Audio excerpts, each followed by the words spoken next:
ને પૂછે કે મને આ જરા ફરીવાર સમજાવો ને, આમાં સમજ નથી પડતી. કોઈ સ્ટુડન્ટ ટીચરને એમ કે ફરીવાર એક્સપ્લેન કરો ને, ત્યારે ટીચરનો જવાબ શું હોય? આટલું નથી આવડતું, ભણો ને ભણો, ભણવામાં ડોળો જ નથી તમારો. મેં જયારે ક્લાસમાં ભણાવ્યું ત્યારે શું તારી અક્કલ ઘાસ ચરવા ગઈ હતી? મારા ક્લાસ ભરતા જોર આવે છે? ચાલ હવે કાલે આવજે, આજે ટાઈમ નથી.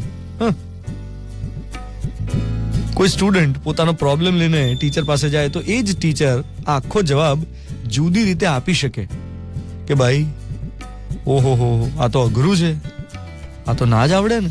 એક કામ કર, તને જેટલું આવડ્યું છે ને એટલું લખી નાખ, અને છે ને આ રેફરન્સ બુક લેતો જા.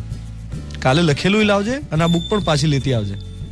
કાલે પછી ડિટેલમાં ડિસ્કશન કરીશું અને તને શીખવાડી પણ દઈશ. કોઈ પણ વાતનો ટોન બદલીએ તો દિશા બદલાઈ જાય. સંબંધના છોડમાં ખાતરનું કામ કરે છે પોઝિટિવ કમ્યુનિકેશન. સ્ટુડન્ટને ટીચર માટે માન, રિસ્પેક્ટ ત્યારે જ પેદા થાય જ્યારે એને એમ લાગે કે ના, મારી કિંમત થઈ છે, ટીચર મને ગણકારે છે, ધૂતકારતા નથી. એનાથી સ્ટુડન્ટને ટીચર માટે આદર પેદા થાય. વાતચીતમાં ભીની લાગણીનો પડઘો એ તો પડવો જ જોઈએ. જો વાતચીતમાં સૂકો અણગમો પડઘાયા કરે ને તો ડિસ્ટન્સ વધી જાય. Positive communication is the key. કોઈ પણ વાતનો ટોન બદલીએ તો દિશા બદલાઈ જાય. સાંભળી રહ્યા છો મિર્ચી, હું છું Dhvanit. Good morning my dear. પતાવી એના પછી જેને મળવાનું હતું એ પતાવ્યું, ઘરે પહોંચી ગયા, બરાબર, હરતા ફરતા. એટલે તમને એમ થયું કે જાતે हैं यार, अभी तो 2 बजे सोना है ना, 1 बजे जाते हैं.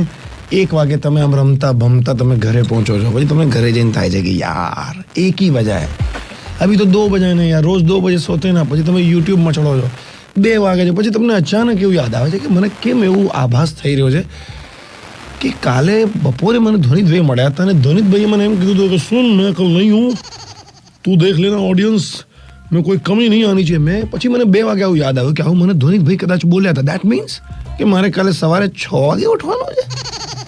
આઈ ડિડન્ટ નો ધીસ. અને હું 2:30 વાગ્યા સુધી યુટ્યુબ કરતો હતો. પેલું ગુજરાતીમાં ટીચર સ્કૂલમાં એવું કહેતા હતા ને કે તું ફિઝિકલી અહીંયા છે, તું મેન્ટલી નથી, ત્યારે મેન્ટલી સપનામાં છું. આવું જ રહું મારી ઊંઘ ઉડાડીને. હાય અમદાવાદ, રોજ સવારે 7 થી 11. હાય Ahmedabad, only on Mirchi 98.3. Everything